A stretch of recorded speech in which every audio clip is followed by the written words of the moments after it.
and we'll be champions.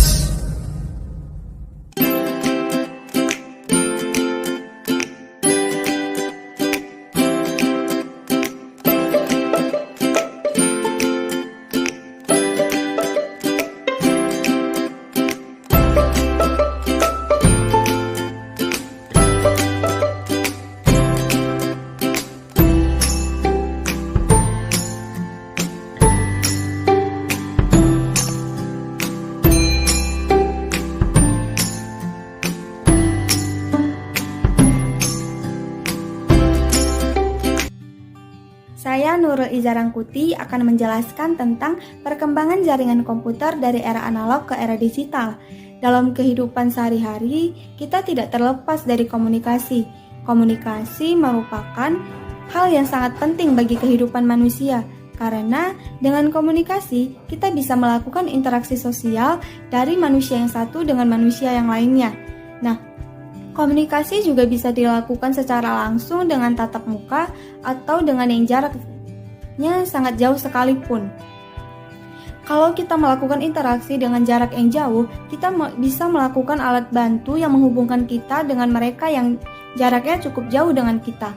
Komunikasi jarak jauh bisa melakukannya melalui telegram, telepon, video call, dan lain-lain. Assalamualaikum warahmatullahi wabarakatuh. Saya Sinta Fitriana Kosasi akan membacakan materi berikutnya. B. Penggunaan secara praktis video conference dan video phone.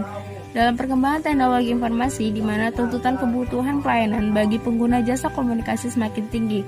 Dalam penyampaian ide dan pendapat, tidak hanya audio saja yang dibutuhkan, tetapi visualnya juga dibutuhkan.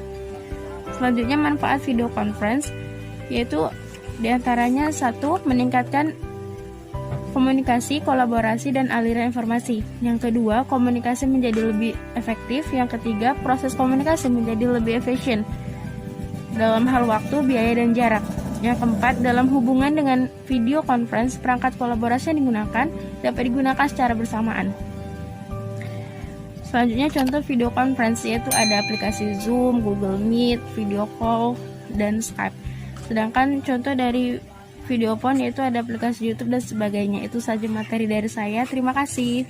Baiklah, saya di sini Muhammad Sofyan Jauhari akan menjelaskan materi yang berikutnya. C. Media komunikasi dan kecepatan pengiriman data dari lokasi satu ke lokasi lainnya. Media komunikasi. Manusia merupakan makhluk sosial yang membutuhkan peranan manusia lainnya untuk memenuhi kebutuhannya. Maka dari itu manusia perlu melakukan interaksi dengan manusia lainnya. Komunikasi merupakan model utama manusia untuk melakukan interaksi sosial dengan manusia lainnya guna memenuhi kebutuhan hidup mereka. Komunikasi dalam bentuk paling sederhana adalah transmisi pesan dari suara sumber ke penerima selama 60 tahun. Pandangan tentang komunikasi ini telah didefinisikan melalui tulisan ilmuwan politik Hart Laswell 1948. Ia mengatakan bahwa cara paling nyaman untuk menggambarkan komunikasi adalah dengan menjawab pertanyaan-pertanyaan ini. A. Siapa? B. Berkata. Apa? C. Melalui saluran apa? Dan D. Kepada siapa? E. Dengan efek apa? Saya Ulfa Khairani akan menjelaskan tentang materi keempat yaitu Transmission Data Behind the Scenes Details. Transmisi adalah komunikasi data melalui penyebaran dan pemrosesan sinyal-sinyal. Transmisi analog merupakan suatu upaya untuk mentransmisikan sinyal-sinyal analog tanpa memperhatikan isinya. Transmisi digital merupakan upaya pentransmisian yang berhubungan dengan muatan dari sinyal, dapat mentransmisikan pada jarak tertentu sebelum atenuasi, derau, dan gangguan yang lain membahayakan integritas data. Media transmisi yaitu kabel pilin, koaksial kabel, dan serat optik. Kegunaan media transmisi yang pertama digunakan pada beberapa peralatan elektronika untuk menghubungkan antara pengirim dan penerima supaya dapat melakukan pertukaran data. Kedua, beberapa alat elektronika seperti telepon, komputer, televisi, dan radio membutuhkan media transmisi untuk dapat menerima data. 3. Setiap peralatan elektronika memiliki media transmisi yang berbeda-beda dalam pengiriman datanya. Saya Wirawan Ramadan akan menjelaskan materi yang kelima yaitu tentang jaringan. Jaringan adalah interkoneksi antara dua komputer autonomous atau lebih yang terhubung dengan media transmisi kabel atau tanpa kabel. Autonomous sendiri adalah apabila sebuah komputer tidak melakukan kontrol terhadap komputer lain dengan akses penuh, sehingga dapat membuat komputer lain restart, shutdown, kehilangan file, atau kerusakan sistem. A. Klasifikasi pada jaringan komputer. Klasifikasi pada jaringan komputer terbagi menjadi 4 bagian, yaitu yang pertama adalah LAN, kedua MAN, ketiga WAN, dan yang terakhir adalah wireless LAN. Berdasarkan fungsinya ada 2 jenis jaringan komputer, diantaranya client server dan peer-to-peer, dan ada beberapa perangkat keras yang digunakan untuk penelitian ini, antara lain adalah modem, router, bridge, dan network interface cards atau expression board yang digunakan supaya komputer dapat dihubungkan dengan jaringan.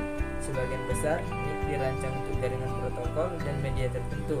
NIC bisa disebut dengan LAN cards. Terima kasih. Baiklah, saya Firly Syahira Sihoming akan menjelaskan masa depan dari komunikasi dan etika cyber. Perkembangan teknologi komunikasi berkembang begitu pesat hingga saat ini. Namun, pernahkah kamu membayangkan bagaimana perkembangan komunikasi 10 tahun yang akan datang? Tentunya perkembangan komunikasi akan semakin canggih. Semua itu dapat dilihat dari triliunan sensor serta jaringan. Dan kamu juga bisa membayangkan bagaimana peran manusia akan digantikan oleh robot. Bahkan pada tahun 2022 nanti, bisa saja proses komunikasi antar warga bumi terhubung secara digital. Masa depan komunikasi tentunya menjadi tujuan dari proses perkembangan komunikasi dengan baik. Hasil dari komunikasi tersebut diharapkan suatu perkembangan dan penciptaan suatu inovasi baru dalam suatu masyarakat tentang bidang-bidang yang mempengaruhi kehidupan masyarakat itu sendiri. Kemudian kita masuk kepada materi yang terakhir, yaitu etika cyber. Tentunya dalam menggunakan teknologi dan internet haruslah memiliki sebuah etika. Seperti yang biasa dikenal dengan etika cyber ataupun cyber ethics, merupakan sebuah etika ataupun aturan dalam menggunakan teknologi dan internet. Selain itu, kita juga harus bersikap sopan dalam menggunakan teknologi dan internet sehingga tidak berujung pada sebuah kejahatan.